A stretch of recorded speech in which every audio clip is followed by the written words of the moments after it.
After World War II, we said we would never send people back to danger again, at least without at least screening them for persecution if they were going to be sent back in danger. And so we made that solemn promise, as the whole world did, and Congress enacted asylum laws which said, look, you have to have a hearing if you're claiming that you're going to be persecuted, and that hearing can be fairly truncated because there may be a lot of people, but you have to at least be screened.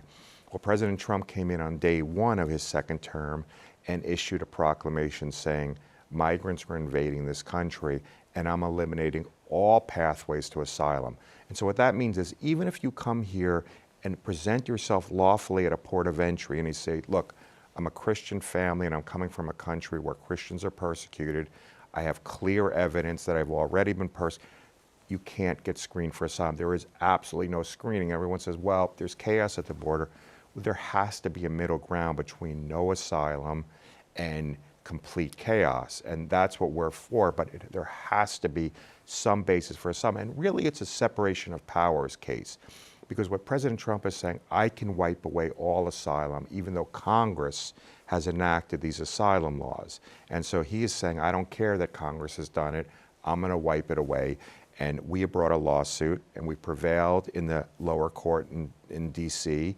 The Trump administration was furious. They appealed it to the Court of Appeals in the District of Columbia. We're waiting on a decision, and I suspect if we win, they will go to the U.S. Supreme Court and say the president has the power to eliminate all asylum. And that puts us with only a handful of countries, Iran, North Korea, that don't screen people for danger. That's a bad place for the United States to be historically, and I think anybody who looks at it and says, well, there's a lot of people at the border, needs to remember that there's a lot of people in danger, and we said the same thing in World War II. Well, we just don't have the resources, we don't think they'll assimilate. We have to be screening people. It was a solemn promise after World War II. We can't break from the rest of the world other than those few countries and not have an asylum system.